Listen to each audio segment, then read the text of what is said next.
নমস্কার বন্ধুরা, আমার নাম সুলক্ষণা দত্ত। তোমাদের সকলকে স্বাগত জানাচ্ছি কম্পিটিটিভ এক্সামিনেশন চ্যানেলে।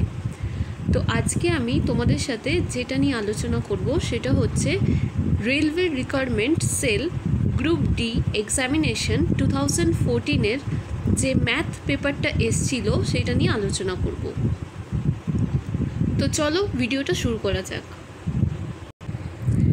এখানে ফার্স্ট কোশ্চেন যেটা আছে সেটা হচ্ছে, একটি পাইপ 12 ঘন্টায় একটি চৌবাচ্চাকে জলপূর্ণ করতে পারে এবং আরেকটি পাইপ চৌবাচ্চাটিকে 18 ঘন্টায় পুরো খালি করতে পারে। যদি পাইপ দুটোকে একত্রে খুলে রাখা হয় তাহলে চৌবাচ্চাটি জলপূর্ণ হতে সময় লাগবে কত? তো এখানে যেটা বলছে যে চৌবাচ্চায় দুটো পাইপ আছে, একটা জল পূর্ণ করছে আর একটা জল খালি করে দিচ্ছে। জল পূর্ণ করছে 12 ঘন্টায়, মানে পুরো চৌবাচ্চাটা পূর্ণ করতে সময় নিচ্ছে 12 ঘন্টা, আর পুরো চৌবাচ্চা ভর্তি চৌবাচ্চাটা খালি করতে সময় নিচ্ছে 18 ঘন্টা। এবার বলছে দুটো পাইপ একসাথে যদি খোলা থাকে, মানে একটা দিয়ে জল আসছে আর একটা দিয়ে কিন্তু জল বেরিয়ে যাচ্ছে, তাহলে এবার জল পূর্ণ হতে মানে চৌবাচ্চাটা পূর্ণ হতে কত সময় লাগবে সেটা আমাদের বার করতে হবে। তো এখানে আমি তোমাদের শর্টকাট প্রসেস দেখাবো। তো এখানে দেখো 12 ঘন্টায় এক অংশ পূর্ণ করতে সময় লাগছে, তাহলে 1 ঘন্টায় পূর্ণ হবে 1/12 অংশ। আবার চৌবাচ্চাটা পূর্ণ চৌবাচ্চা খালি হতে সময় নিচ্ছে 18 ঘন্টা, তাহলে পুরো এক অংশ খালি হতে সময় নিচ্ছে 18 ঘন্টা, তাহলে 1 ঘন্টায় সেটা খালি হবে 1/18 অংশ। তো এখানে কিন্তু দুটোকে ডিফারেন্স করে দিচ্ছি। দুটো ডিফারেন্স করে যেটা হচ্ছে, যেমন নর্মাল আমরা সিম্পলিফাই করি সেটাই করছি, করে যেটা বেরিয়েছে সেটা হচ্ছে 1/36 অংশ। তার মানে 1 ঘন্টায় চৌবাচ্চাটি পূর্ণ হচ্ছে 1/36 অংশ। এখানে যেহেতু দেখো প্লাসে বেরিয়েছে সেহেতু কিন্তু পূর্ণই করছে জিনিসটা, মানে চৌবাচ্চাটা পূর্ণ হচ্ছে 1/36 অংশ, তাহলে এক অংশ পূর্ণ হতে সময় নেবে 36 ঘন্টা। তো এটাই হয়ে যাচ্ছে আমাদের অ্যান্সার। নেক্সট কোশ্চেন, বার্ষিক 10% সরল সুদের হারে কত দিনে কোনো টাকা 3 গুণ হবে? তো এখানে আমাদের রেট অফ ইন্টারেস্টটা বলে দিয়েছে যে 10% সরল সুদে কোনো টাকা 3 গুণ হবে। তো এখানে আমাদের প্রিন্সিপাল বলেনি, তো এখানে আমরা ধরে নিচ্ছি। তো এখানে দেখো রেট অফ ইন্টারেস্টটা যেটা বলে দিয়েছিল 10%, প্রিন্সিপাল কিছু বলেনি, তাই আমি ধরে নিয়েছি 100। এবার বলেছে অ্যামাউন্টটা মানে টাকাটা দাঁড়াচ্ছে 3 গুণ, তাহলে অ্যামাউন্টটা হয়ে যাচ্ছে 300। তাহলে দুটোর মধ্যে যদি আমি মাইনাস করে দিই, মানে এ মাইনাস পি মানে অ্যামাউন্ট মাইনাস প্রিন্সিপাল যদি করে দিই, তাহলে আমরা কিন্তু ইন্টারেস্টটা পেয়ে যাচ্ছি। তো ইন্টারেস্টটা হচ্ছে 200। এবার টি এর ভ্যালুটা আমাদের বার করতে হবে, মানে টাইম কত দিনে টাকাটা 3 গুণ হচ্ছে। তো সেইটা ইকুয়াল হবে রেট অফ ইন্টারেস্ট, সরি এখানে হচ্ছে ইন্টারেস্ট যেটা আমাদের অ্যামাউন্টে বেরিয়েছে, ইন্টারেস্ট আই ইন্টু 100, যেটা এখানে লেখা আছে তোমরা দেখতেই পাচ্ছ 100, নিচে যেটা 10 হচ্ছে সেটা কিন্তু আর ইন্টু এখানে যেটা প্রিন্সিপাল আমরা ধরে নিয়েছিলাম 100। এবার ওপর নিচ যেমন নর্মাল কাটাকুটি হয়, কাটাকুটি হয়ে যাচ্ছে, হয়ে বেরোচ্ছে 20 দিন। তো 20 দিনে টাকাটা 3 গুণ হয়ে যাবে। নেক্সট অঙ্ক, একটি বিশেষ প্রকার সারে 2 প্রকার রাসায়নিক পদার্থ আর ও টি এর অনুপাত 2:5। এই প্রকারের 21 কেজি সারে যদি 3 কেজি আর যোগ করা হয় তাহলে নতুন সারে আর এবং টি এর অনুপাত কত? তো এখানে যেটা বলছে যে সার আছে তার মধ্যে দুটো পদার্থ রাসায়নিক পদার্থ আছে, একটা হচ্ছে আর আর একটা হচ্ছে টি। তো তার অনুপাত বলে দিয়েছে।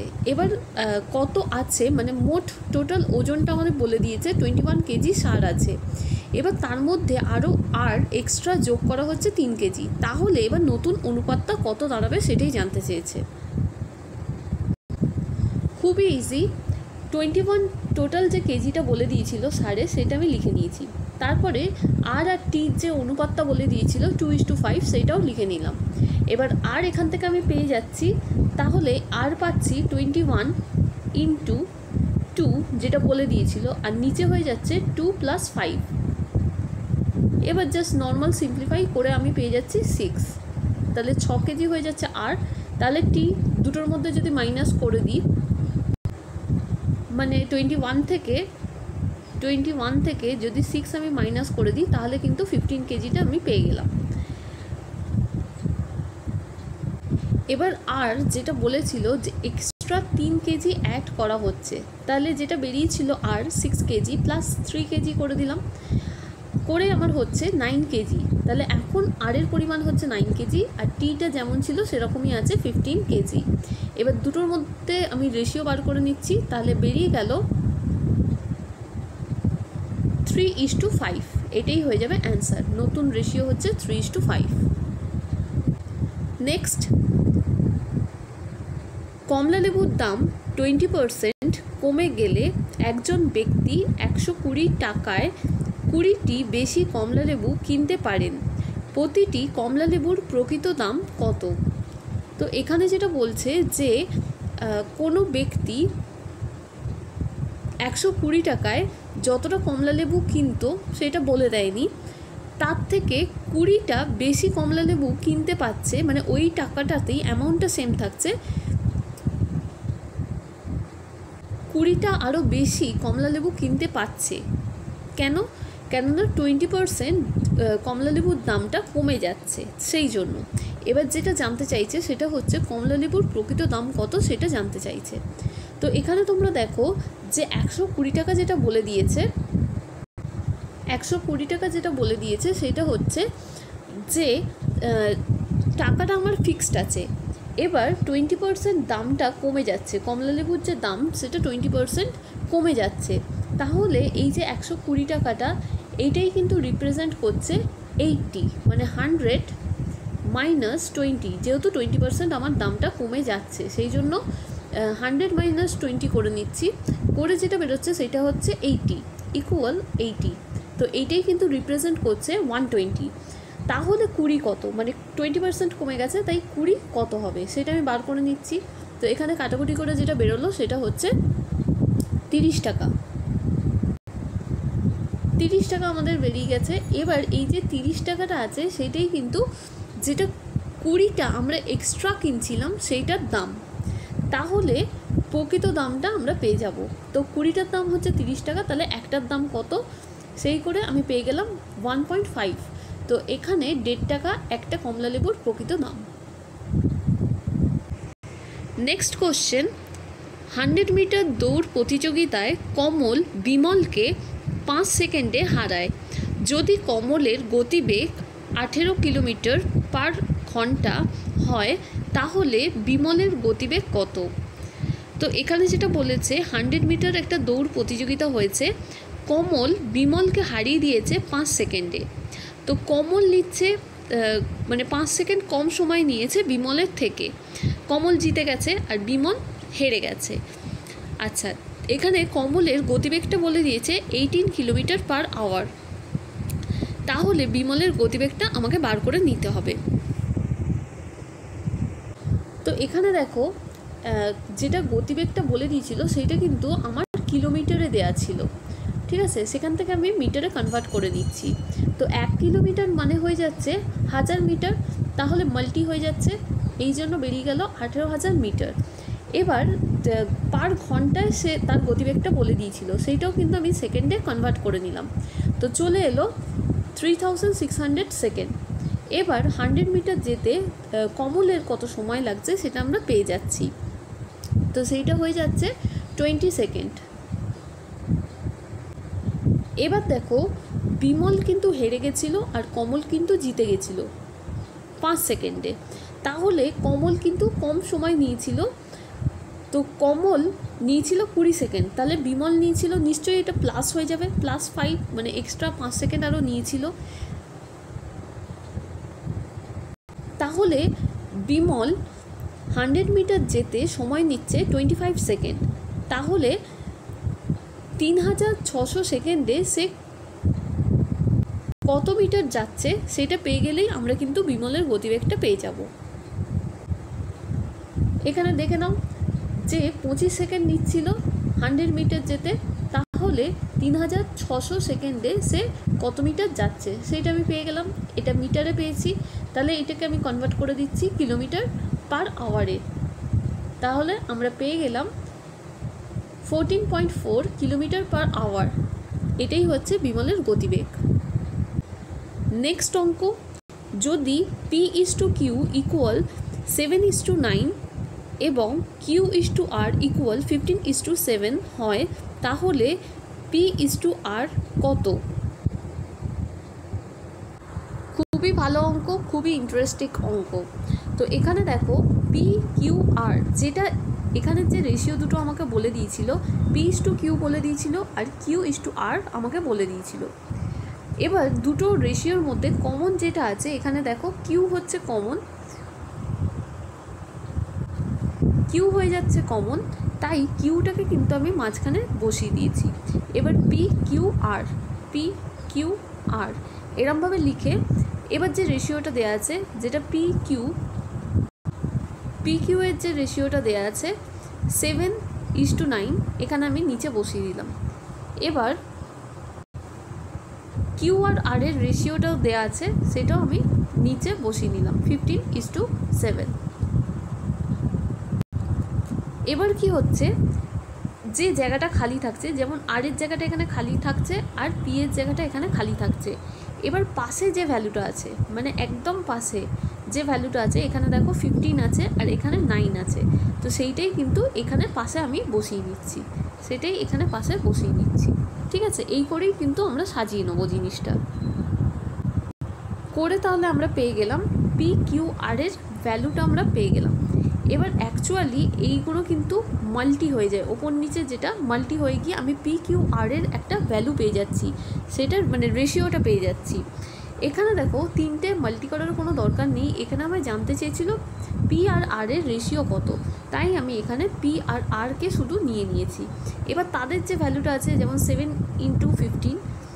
× 15 করে দিলাম, আর আর এর যে ভ্যালুটা আছে 9 × 7, তো 9 × 7 এখানে বসিয়ে দিলাম। এবার আমরা জানি যে রেশিও বার করতে গেলে যে কমন জিনিসগুলো আছে, কমন জিনিসগুলো কেটে যায়, কমন ফ্যাক্টরগুলো কেটে যায়। তো কমন ফ্যাক্টর কেটে গেল, এখানে 5 রয়ে গেল আর এখানে কেটে গেলে 3 রয়ে গেল, তাহলে রেশিওটা আমরা পেয়ে গেলাম 5:3। এটাই হয়ে গেল অ্যান্সার। এক্ষেত্রে তোমাদেরকে আমি একটা জিনিস বলে রাখি যে আমি কিন্তু চ্যাপ্টার ওয়াইজ ম্যাথ কিন্তু করিয়ে দিয়েছিলাম। ঠিক আছে, তো এখানে তো আমরা কোশ্চেন পেপার সলভ করছি, তো তোমরা যদি চ্যাপ্টারগুলো বুঝতে চাও তাহলে কিন্তু প্লে লিস্টটা আমার চ্যানেলে দেওয়া আছে, প্লে লিস্টে গিয়ে এখানে ম্যাথামেটিক্সের প্লে লিস্টটা তোমরা দেখতে পারো। তো আমি ডেসক্রিপশান বক্সে দিয়ে দেবো, তো তোমরা যদি চাও সেখান থেকেও গিয়ে দেখে নিতে পারো। এছাড়া এর আগেও কিন্তু আমি পরীক্ষা ওরিয়েন্টেড ম্যাথের ওপর বিভিন্ন পরীক্ষায় কী ধরনের কোশ্চেন আসছে সেইটা নিয়েও কিন্তু ভিডিও তৈরি করে দিয়েছিলাম, তারও কিন্তু লিঙ্ক আমি ডেসক্রিপশান বক্সে দিয়ে দেবো, তো তোমরা চাইলে সেইটাও দেখে নিতে পারো। তো এর থেকে তোমাদের একটা ধারণা এসে যাবে যে কী ধরনের কোশ্চেন পরীক্ষায় কিন্তু আসছে, তো তোমরা পুরোপুরি ওর ওপর ফোকাস করতে পারবে। তো চলো নেক্সট কোশ্চেনে চলে যাই। নেক্সট যেটা আছে, এখানে বলেছে রান্নার তেলের দাম 25% বৃদ্ধি পায়, একটি পরিবারে তেলের ব্যবহার কত শতাংশ কমালে তাদের তেলের খরচ বাড়বে না। তো এখানে যেটা বলে দিয়েছে যে তেলের দাম বেড়ে যাচ্ছে 25%, এবার কোনো একটা পরিবার তেলের ব্যবহার কত শতাংশ কমিয়ে দিলে তাদের খরচের কোনো হেরফের হবে না, মানে খরচ বাড়বেও না খরচ কমবেও না। তো এখানে আমি যেটা দেখাবো সেটা খুবই শর্টকাট প্রসেস দেখাবো, খুব ইলাবোরেট করে কিছু দেখাবো না। যত শর্টকাটে আমরা করতে পারবো তত কিন্তু আমাদের পরীক্ষার সময় সময়টা কম লাগবে। তো এখানে যেটা বলেছে দেখো যে 25% তেলের দাম বৃদ্ধি পাচ্ছে, তো এখানে আমি ফর্মুলাটা যেটা করেছি, এখানে একটা বৃদ্ধি পাচ্ছে একটা কমছে।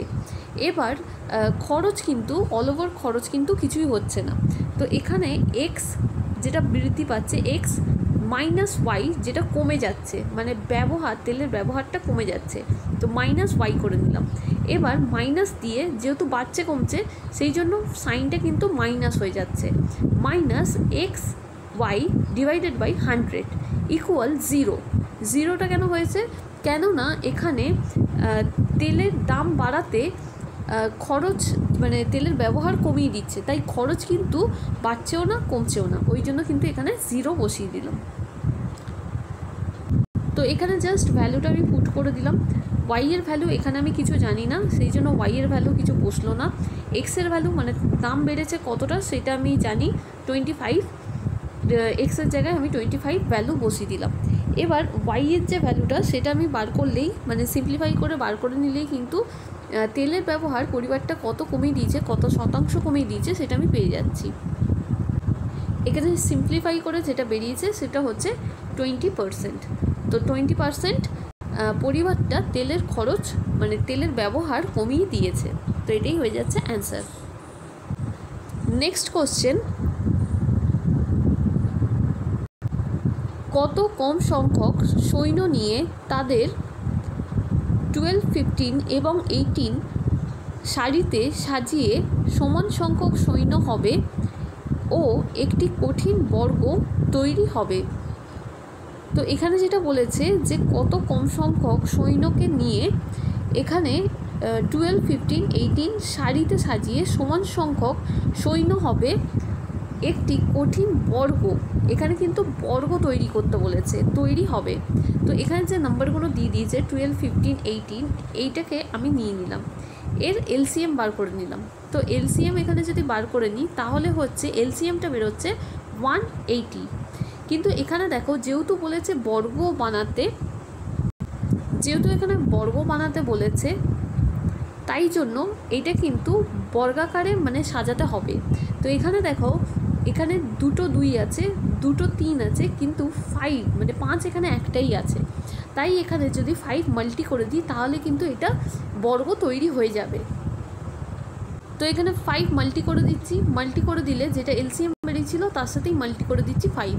তো এখানে অ্যান্সার যেটা বেরিয়ে যাচ্ছে সেটা হচ্ছে 900, তাহলে এখানে অ্যান্সার হয়ে যাবে 900। নেক্সট কোশ্চেন, পিতা পুত্রের চেয়ে 30 গুণ বড়। 18 বছর পর পিতার বয়স পুত্রের বয়সের 3 গুণ হবে, বর্তমানে পিতার বয়স কত? তো এখানে যেটা বলেছে যে বর্তমানে পিতা পুত্রের থেকে 30 গুণ বড় বলে দিয়েছে। এবার 18 বছর পর মানে বর্তমানের থেকে 18 বছর পর পিতার বয়স দাঁড়াচ্ছে পুত্রের থেকে 3 গুণ বেশি, 3 গুণ বেশি, তাহলে বর্তমানে পিতার বয়স কত হবে সেটাই জানতে চেয়েছে।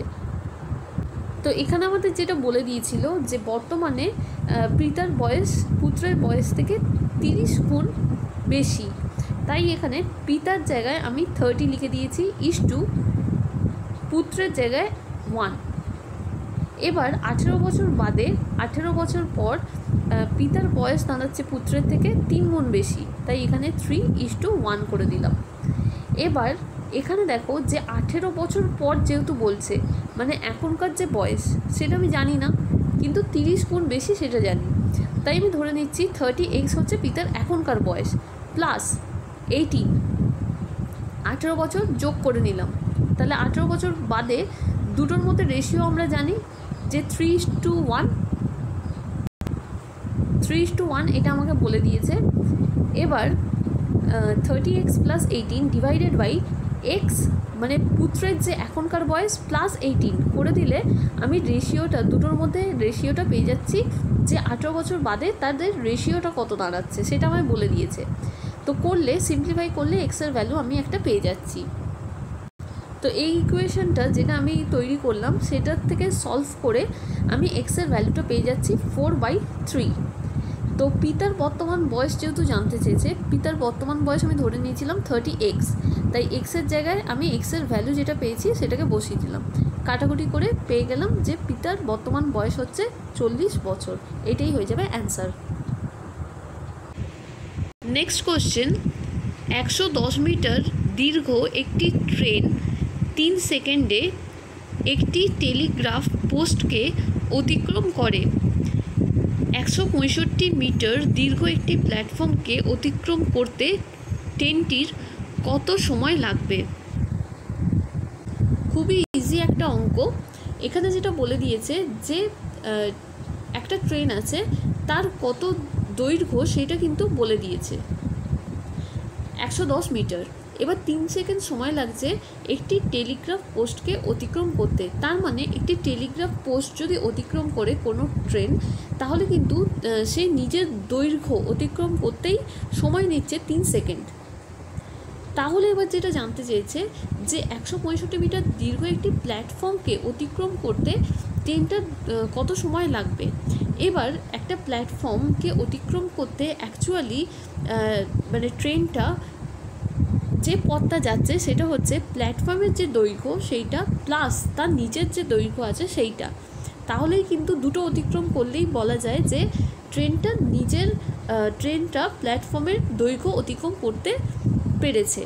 তো এখানে কি হচ্ছে জিনিসটা, এখানে যেটা বলেছে যে 110 মিটার যেতে সময় নিচ্ছে, মানে টেলিগ্রাফ পোস্টকে অতিক্রম করতে সময় নিচ্ছে 3 সেকেন্ড, মানে নিজের দৈর্ঘ্য যেতে সময় নিচ্ছে 3 সেকেন্ড। এবার যেটা জানতে চেয়েছে যে প্ল্যাটফর্মকে অতিক্রম করতে তার কত সময় লাগবে। প্ল্যাটফর্মকে অতিক্রম করা মানে হচ্ছে তার নিজের দৈর্ঘ্য তো সে যাচ্ছেই, প্লাস প্ল্যাটফর্মের যে দৈর্ঘ্য সেটাও সে অতিক্রম করছে। তো দুটোকে প্লাস করে আমি পেয়ে যাচ্ছি 275 মিটার।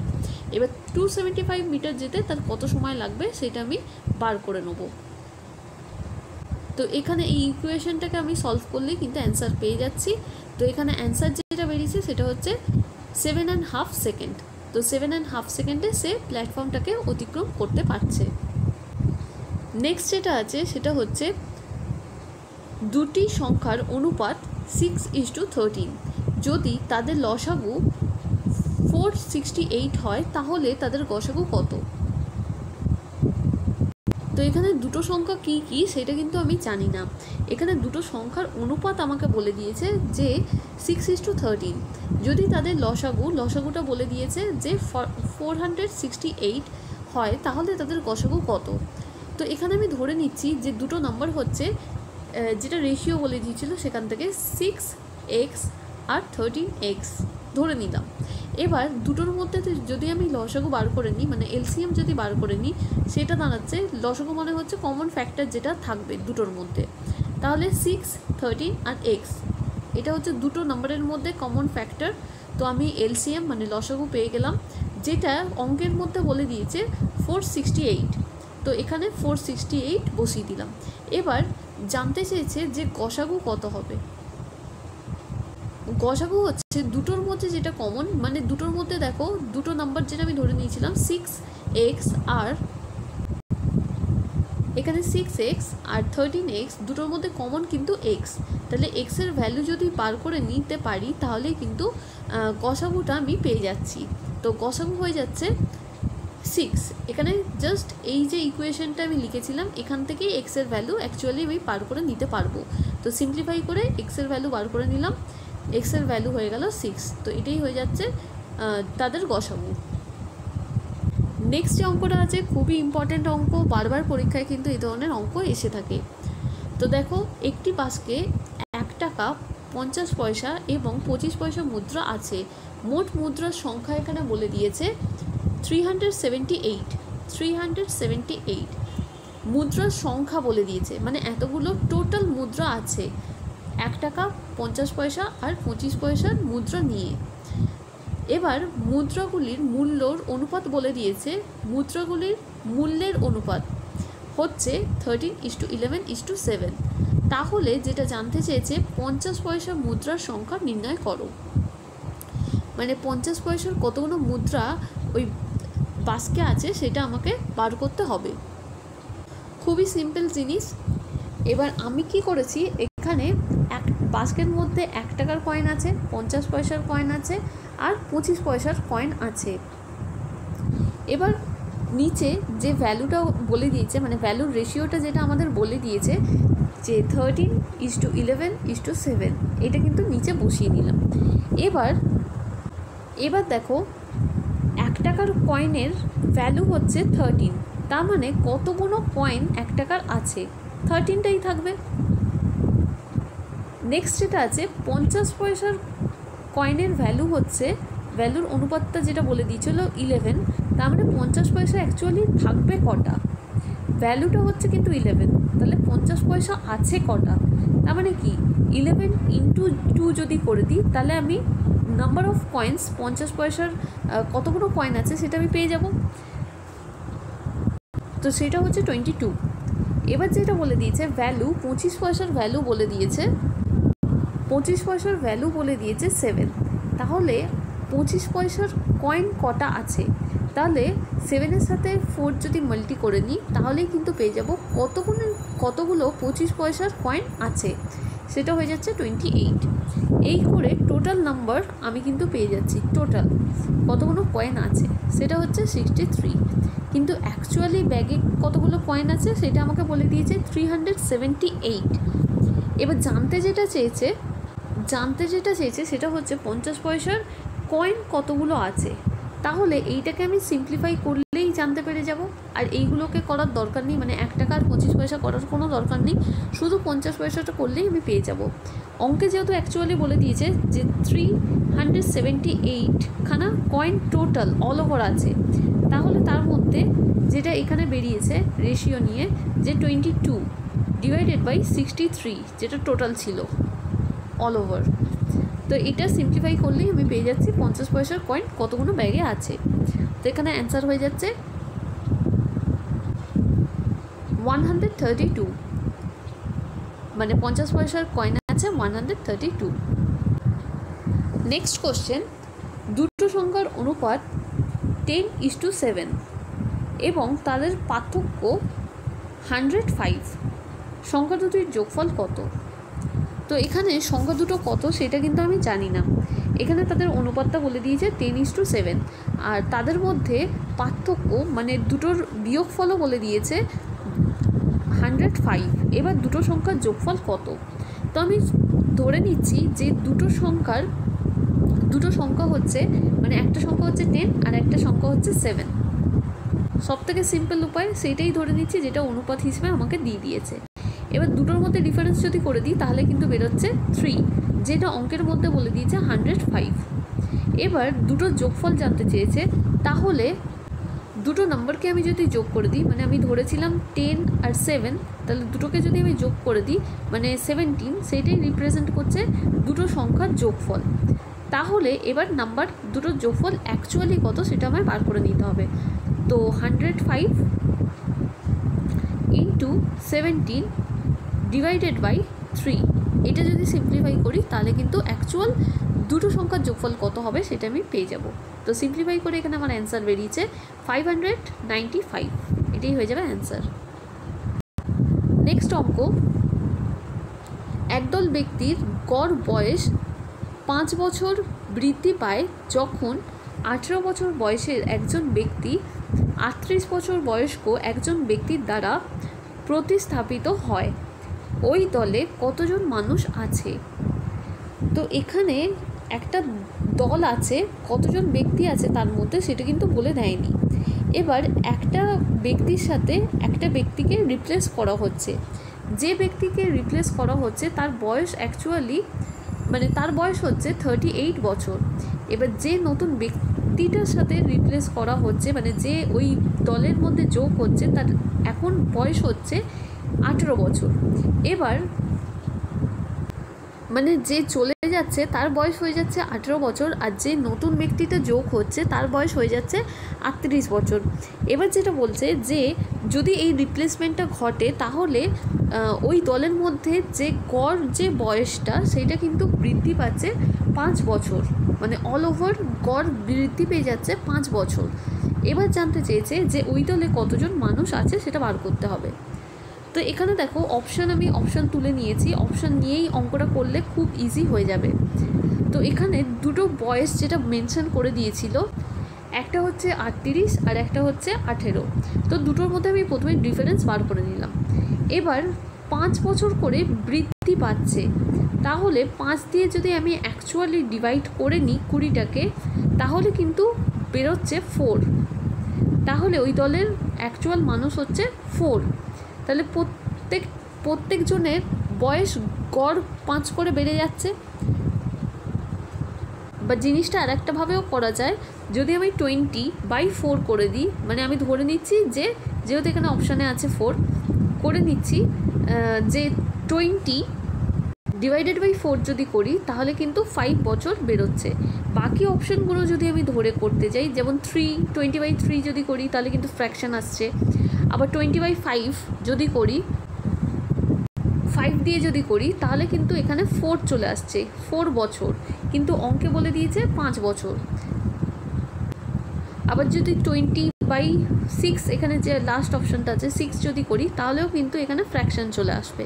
তাই এখানে অ্যান্সার হয়ে যাবে 4, মানে ওই দলে 4 জন মানুষ আছে। নেক্সট কোশ্চেন, একটি ছেলে 6 কিলোমিটার পার ঘন্টা বেগে স্কুল যায় এবং 4 কিলোমিটার পার ঘন্টা বেগে স্কুল থেকে বাড়ি আসে, তার গড় গতিবেগ কত নির্ণয় করো। তো এখানে যেটা বলছে যে একটা ছেলে স্কুল যেতে সময় নিচ্ছে 6 কিলোমিটার পার আওয়ার আর বাড়ি ফিরতে সময় নিচ্ছে 4 কিলোমিটার পার আওয়ার। এবার তার গড় গতিবেগ কত সেটা জানতে চেয়েছে। তো এখানে শর্টকাট একটা প্রসেস আছে, সেটা ধরেই আমি দেখিয়ে দিচ্ছি। তো এখানে দেখো যেটা শর্টকাট প্রসেস সেটা হচ্ছে 2xy divided by x plus y. তো এখানে যেটা এক্স হচ্ছে সেটা হচ্ছে যাওয়ার যে গতিবেগটা সেইটা, আর ওয়াই যেটা আছে সেটা হচ্ছে আসার ফিরে আসার গতিবেগ যেটা সেটা। এখানে একটা জিনিস মনে রাখবে, এই যে ফর্মুলাটা আছে এই ক্ষেত্রে কিন্তু একটা জিনিস হতে হবে, যেটা হচ্ছে যে ডিস্টেন্সটা আছে, ডিস্টেন্সটা মানে দূরত্বটা যেন সমান হয়। এখানে যেমন বলে দিয়েছে যে স্কুলে যাচ্ছে আর স্কুল থেকেই আসছে, মানে তার থেকে বেশিও যাচ্ছে না তার থেকে কমও যাচ্ছে না। তো এক্ষেত্রে কিন্তু এই ফর্মুলাটা আমি অ্যাপ্লাই করতে পারি। যে ক্ষেত্রে ডিস্টেন্সটা কিন্তু সমান নয় সেক্ষেত্রে কিন্তু এই ফর্মুলাটা কিন্তু অ্যাপ্লাই করা যাবে না। তো এখানে আমি জাস্ট এবার ভ্যালুগুলো বসিয়ে দিলাম। 2 × 6 যেতে সময় নিয়েছে 6 কিলোমিটার আর আসতে সময় নিয়েছে 4 কিলোমিটার। তো এক্স মানে 6 আর ওয়াই মানে হয়ে যাচ্ছে 4। তো এখানে ভ্যালুগুলো পুট করে সিম্পলিফাই করে অ্যান্সার বেরিয়ে গেল 4.8 কিলোমিটার পার আওয়ার। এটাই হয়ে যাচ্ছে গড় গতিবেগ।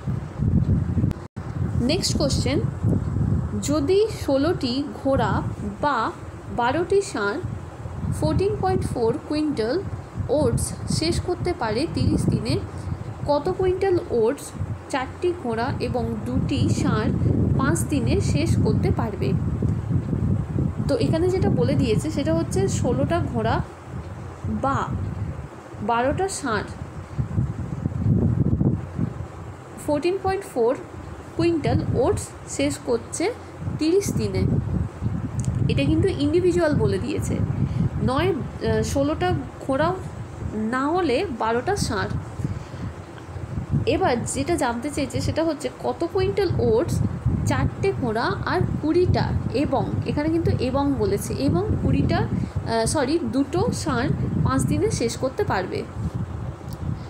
তাহলে এখানে ইন্ডিভিজুয়াল আমি কিন্তু ভ্যালুগুলো বার করে নেব, বার করে নিয়ে দুটো প্লাস করে দিলেই অ্যান্সার আমার বেরিয়ে যাবে। তো এখানে দেখো যেটা বলেছিল যে 16টা ঘোড়া 30 দিনে শেষ করছে 14.4 কুইন্টাল, তাহলে 4টে ঘোড়া 5 দিনে কতটা শেষ করবে। এখানে সিম্পলিফাই করছি 14.4। এবার দেখো ঘোড়ার সংখ্যা কমে গেছে, তাহলে সে নিশ্চয়ই কম সংখ্যক কুইন্টাল শেষ করতে পারবে, সেই জন্য ওপরে কিন্তু 4 বসে গেল আর নিচে কিন্তু ডিভাইডেড বাই দিয়ে 16 বসিয়ে দিয়েছি। নেক্সট যেটা আছে যে 30 দিনে শেষ করছে আর 5 দিনে, মানে 30 দিনে শেষ করছে 14.4, তাহলে 5 দিনে নিশ্চয়ই ভ্যালুটা কমবে, মানে কম কুইন্টাল খেতে পারবে, তাই জন্য × 5 ডিভাইডেড বাই 30 করে দিলাম। তো এখানে বেরিয়ে গেল কাটাকুটি করে সিম্পলিফাই করে বেরিয়ে গেল 0.6 কুইন্টাল, মানে এইটা বেরিয়েছে 4টে ঘোড়ার ক্ষেত্রে।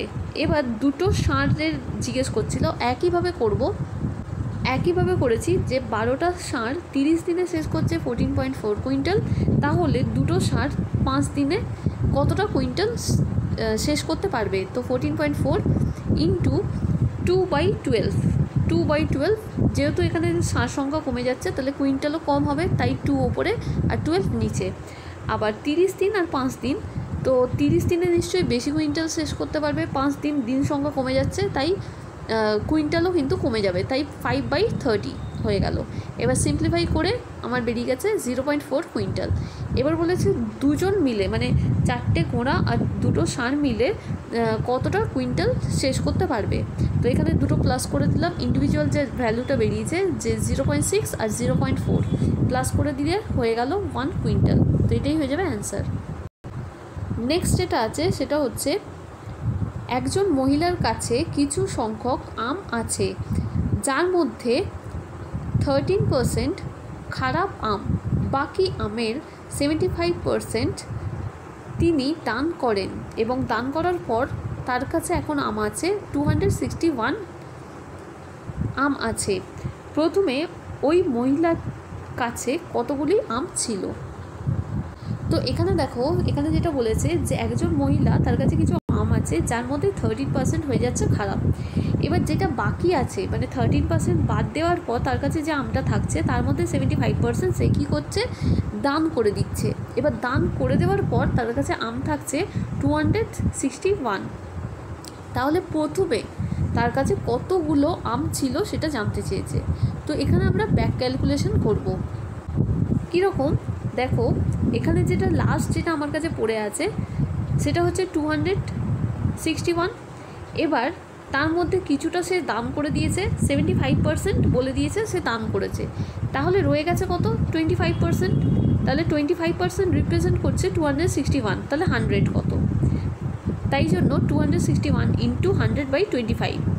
এবার এটাও কিন্তু পুরোটা নয়, তার কাছে অ্যাকচুয়াল যে আম ছিল তার মধ্যে 13% কিন্তু খারাপ হয়ে গেছে। তো খারাপ হয়ে যাওয়ার পর সে কি করেছিল, দান করে দিয়েছিল। তো 13% খারাপ হয়ে গেছে, মানে পড়ে আছে তার কাছে 100 - 13, মানে হয়ে যাচ্ছে 87। তো 87টাই রিপ্রেজেন্ট করছে যেটা এখান থেকে আমি পেয়ে যাব, এখান থেকে ক্যালকুলেশন করে পেয়ে যাব সেইটা। তাহলে 100 কত, মানে প্রথমে তার কাছে কতটা আম ছিল, সেই জন্য হয়ে গেল 100/87, 100/87। তো এখানে সিম্পলিফাই করে দিলেই অ্যান্সার বেরিয়ে যাবে। প্রথমে তার কাছে আম ছিল 1200টা, তো এটাই হয়ে যাবে অ্যান্সার। নেক্সট কোশ্চেন, একজন বিক্রেতার কাছে 100 কেজি চিনি আছে। 100 কেজি চিনির মধ্যে কিছু অংশ তিনি 7% লাভে এবং বাকি অংশ 70% লাভে বিক্রি করেন। তিনি সামগ্রিকভাবে 10% লাভ করেন। কত কেজি চিনি তিনি 7% লাভে বিক্রি করেন? তো এখানে যেটা বলেছে দেখো, যে তার কাছে কোনো এক বিক্রেতার কাছে মোট চিনি ছিল 100 কেজি। এবার তার মধ্যে কিছু অংশ সে 7% লাভে আর কিছু অংশ 17% লাভে বিক্রি করেছে। কতটা বিক্রি করেছে সেটা আমরা জানি না। সামগ্রিকভাবে মানে দুটো বিক্রি করার পর অল ওভার তার লাভ হয়েছে 10%। এবার জানতে চেয়েছে 7% যে লাভে বিক্রি করেছিল সেটা কত কেজি সেটা জানতে চেয়েছে। তো জিনিসটা কিন্তু আমি যদি অ্যালিগেশন প্রসেসের হেল্প নিই সেটা কিন্তু খুব তাড়াতাড়ি হয়ে যাবে। তো চলো দেখে নিই। তো এখানে দেখো 7% কিছুটা অংশ বিক্রি করেছে, আবার 17%ও কিছুটা অংশ সে বিক্রি করেছে। অল ওভার তার লাভ হয়েছে 10%। যেটা অল ওভার লাভ হয়েছে সেটা আমি মাঝখানে বসিয়েছি, লেফট হ্যান্ডে বসিয়েছি 7% আর রাইট হ্যান্ডে বসিয়ে দিয়েছি 17%। এবার কোনাকুনি আমি ডিফারেন্স করে দিচ্ছি, মানে 7 আর 10 যেটা আছে ডিফারেন্স করে দিলাম, তাহলে পেয়ে গেলাম 3। আর 17 আর 10 এটাকে আমি ডিফারেন্স করে দিচ্ছি কোনাকুনি, তাহলে আমি পেয়ে গেলাম 7। ঠিক আছে, তাহলে 7:3 এই জিনিসটা আমি পেয়ে গেলাম। এবার মাঝখানে যেটা আমি পেলাম সেটাকে যোগ করলে আমার আসছে 10, এই দুটোকে যোগ করলে আসছে 10। কিন্তু অ্যাকচুয়াল চিনি ছিল তো 100 কেজি, মানে 10-এর সাথে আমি যদি 10 মাল্টি করে দিই তাহলে চলে আসবে 100 কেজি। তাহলে এখানে যেটা জানতে চেয়েছিল যে 7% লাভে যেটা বিক্রি করছে কত কেজি সে বিক্রি করেছিল। তাহলে লাস্ট যেটা বেরিয়েছে 7, তার সাথেও 10 মাল্টি করে দিচ্ছি। এখানে যেহেতু 10 মাল্টি করেছি, এখানেও এই সাইডেও 10 মাল্টি করে দিলাম, তাহলে 7 × 10 মানে 70 কেজি। তাহলে 70 কেজি সে 7% লাভে বিক্রি করছে, এটাই হয়ে যাবে অ্যান্সার। লাস্ট কোশ্চেন, 100 লিটার মিশ্রণে 10% জল এবং বাকি অংশ দুধ, কত লিটার জল যোগ করলে নতুন মিশ্রণে দুধের পরিমাণ 50% হবে? তো এখানে যেটা বলে দিয়েছে 100 লিটার একটা মিশ্রণ আছে যার মধ্যে 10% হচ্ছে জল আর বাকি মানে 90% হয়ে যাচ্ছে দুধ। তাহলে কত লিটার জল যদি আমি অ্যাড করলে দুটো কিন্তু সমান হবে, মানে 50% দুটোই, মানে যতটা জল ততটাই কিন্তু দুধ হবে। খুবই ইজি অঙ্ক। এখানে যেটা বলেছে যে অ্যাকচুয়াল আছে 100 লিটার, তাহলে 10% যদি জল হয় তার মানে 10 লিটার হয়ে যাচ্ছে জল আর 90 লিটার হয়ে যাচ্ছে দুধ। এবার দুটোকে আমায় সমান করতে হবে, 50% করতে হবে, মানে দুধ যদি 90 হয় জলও করতে হবে 90। তাহলে জল হচ্ছে 10, তার সাথে 80 যদি আমি যোগ করে দিই, মানে 80 লিটার যদি আমি যোগ করে দিই তাহলেই কিন্তু 90 লিটার হয়ে যাবে। তাহলে 50% জল 50% দুধ হয়ে যাবে, তাই অ্যান্সার এখানে হয়ে যাচ্ছে 80 লিটার। এটাই হয়ে যাবে অ্যান্সার। তো এই ছিল আজকের ভিডিও। জানি এটা খুবই লেন্দি হয়ে গেছে, কিন্তু পুরোটাই আমি একটা ভিডিওতেই কভার করে দিলাম। তো আশা করছি এই ভিডিওটা তোমাদের জন্য খুবই হেল্পফুল হবে। তোমরা একটা আইডিয়া পেয়ে গেলে যে এই ধরনের কোশ্চেন কিন্তু আসে, তো তোমরা সেইভাবেই প্রিপেয়ার্ড হতে থাকবে। তো পুরোটা ভিডিও দেখার জন্য অসংখ্য তোমাদের ধন্যবাদ। Thank you for watching.